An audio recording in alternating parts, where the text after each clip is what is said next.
ça va? Tu dors? Tu t'étais endormi. On va bientôt commencer.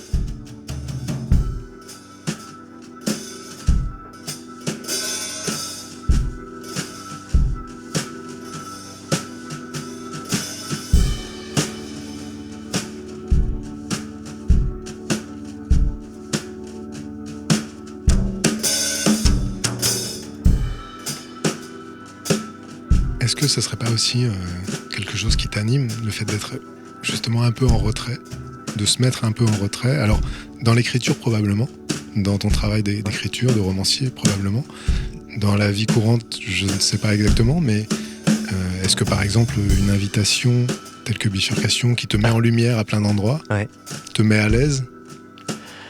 J'en suis hyper content, mais j'ai pas envie de dire que ça me met mal à l'aise. Plus maintenant, j'ai eu quelques nuits blanches quand même. Parce que c'est moi qui invite, c'est moi qui suis au centre. Et j'aime pas trop, effectivement, parler de moi-même. J'ai toujours l'impression que je vais déranger ou ennuyer. Cela dit, quand je suis en confiance, je sors assez facilement de ma réserve et je suis très sociable, en fait. Donc, il n'y a pas... Je suis pas un fanatique du retrait et de la disparition. Quand je parle d'un fantasme de la disparition, ça doit rester effectivement un fantasme. Mais je pense que c'est une façon d'être avec les autres, pas sans les autres, justement.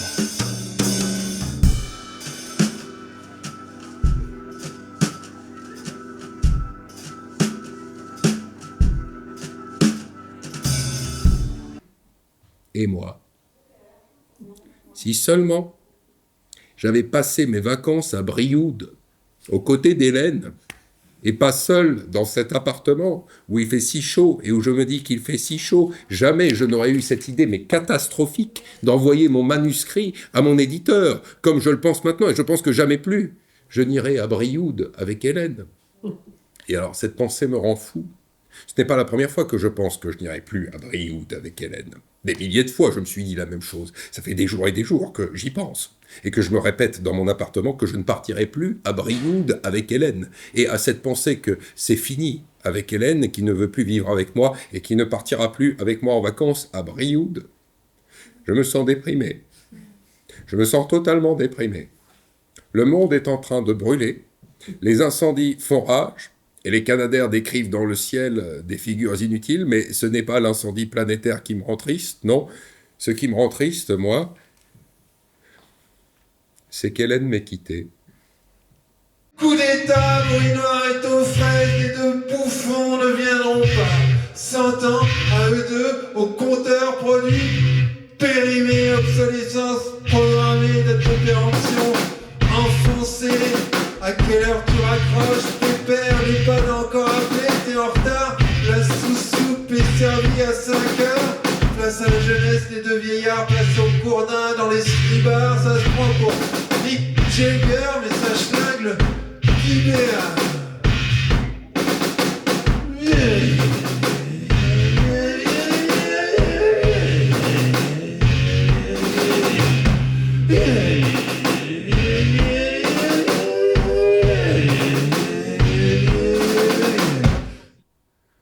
Alors je surmontais ma répulsion, alors j'osais le toucher et très doucement, de l'index, je caressais son avant-bras.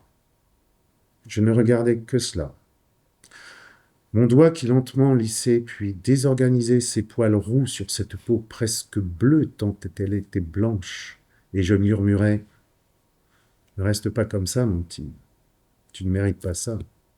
Ne reste pas comme ça, s'il te plaît. Meurs, meurs. Maintenant, mon petit. »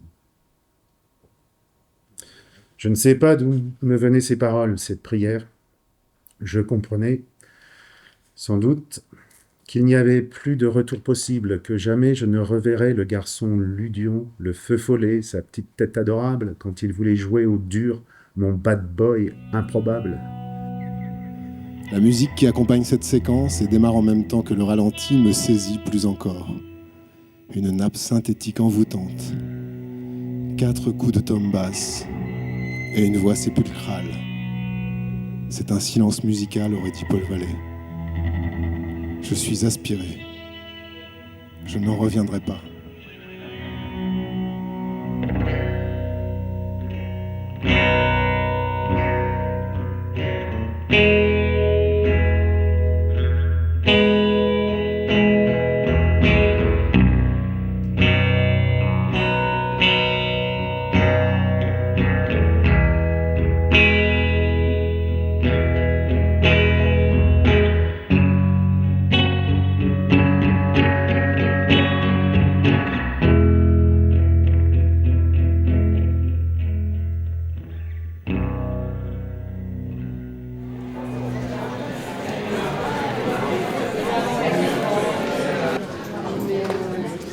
Les réalisateurs sont en général assez respectueux de leur propre travail et vont toujours un petit peu dans le même sens. Bien que, on sait que la Nouvelle Vague disait tourner contre le scénario et monter contre le tournage, hein, qui est quand même une méthode, je dirais, très saine de remise à plat et de questionnement sur est-ce ce qu'on a fait est vraiment, non pas ce qu'on voulait, parce que je n'ai pas employé c'est imparfait, souvent les metteurs en scène disent mais je voulais ceci, c'est pas tellement ça le propos, c'est bien sûr, c'est au contraire de l'imparfait, c'est du futur, un film il devient quelque chose, et à chaque étape il devient autre chose peut-être.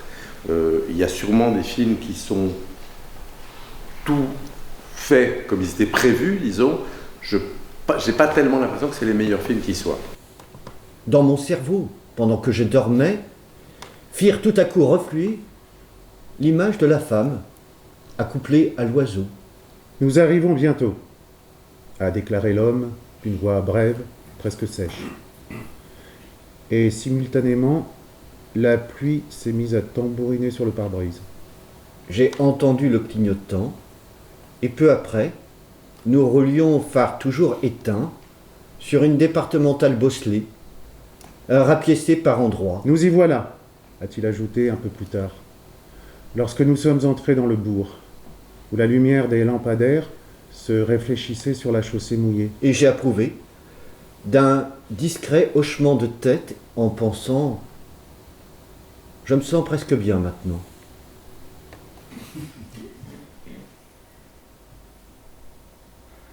Bon. Dites-toi que la première image a quelque chose d'authentique. T'as l'air d'un blaireau, mais elle montre une vérité. T'es dans la merde jusqu'au cou, après tout, pourquoi s'habiller? Mais la suivante, celle qui conclut le reportage, ta gueule plein cadre, ta peau violacée, ce nez tuméfié, résultat d'une vinification encore différente.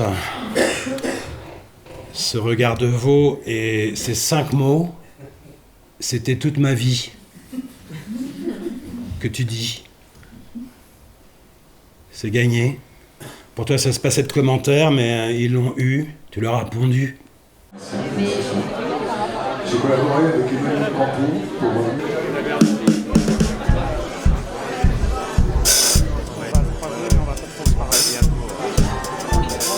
Au gré d'une visite au musée d'art de Nantes, il était tombé en arrêt devant un tableau de Raoul Dufy, Le Port du Havre, une œuvre de 1906 que le peintre avait réalisée dans une chambre dont la fenêtre ouverte, on apercevait un bout de volet sur la gauche, donnait sur des bateaux, des drapeaux et de l'eau.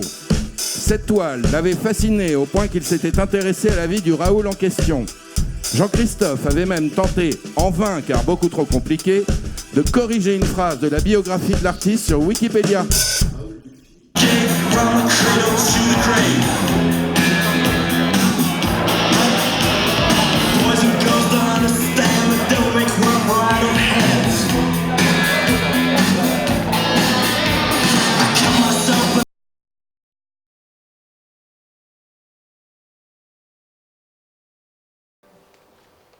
La culture ou l'ordure, je suis contre.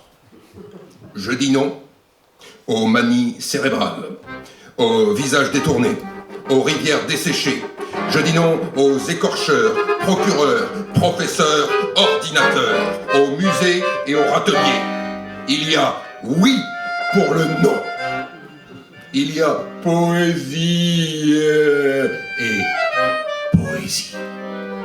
Il y a eau minérale et eau minérale. Il y a cérémonie, il y a tout le fourbi, il y a le roussi, il y a la folie. Poète maudit par le monde, je marche sur cette terre, sur ma terre, humilié, estropié, condamné, et mes jambes tremblent d'effroi.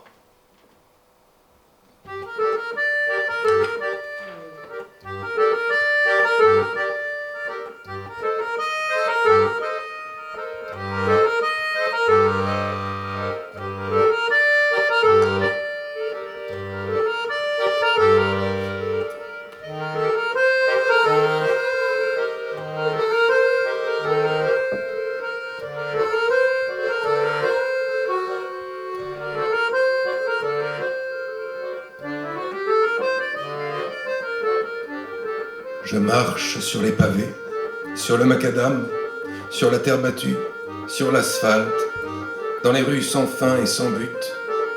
Pierre, cailloux, bitume, goudron, goudron solide, goudron liquide, blocaille, et encore et toujours pierre de toute taille. Et je marche dessus, comme un automate hébété, un guignol difforme sur le cimetière de la terre, étranger à la terre, où des millions de morts sous mes pieds sont couchés, squelettes depuis des millions de siècles, des guerriers, des paysans, des chasseurs, des marchands, des vaillants, des puissants et des lâches. Tout un monde dissimulé par les morts, allongé en toute quiétude apparente. Et je marche dessus, avec mon arrogance qui me serre la gorge et qui m'empêche de connaître l'inconnu. Il faut expier l'impalpable, partout présent, partout vivant. Et je marche, et je marche, et je marche, et je marche sur le cimetière de la terre. Je marche sur la route, et je marche par-delà, et je marche par-dessus, en avant, en arrière, à travers. Et je marche quand je dors, et je marche quand je parle, et je marche sur la route, macadam, bitume, goudron, cailloux, cailloutis, pierre et blocaille. Tout un monde abîmé, embourbé, encrassé, barbouillé, souillé, profané dans une ville. Squelette mouvant dans ma ville. Squelette vibrant où je marche, écrasé mort. Béant. Quand le chaos commence à ployer l'homme du siècle, c'est alors que le poème relève la tête.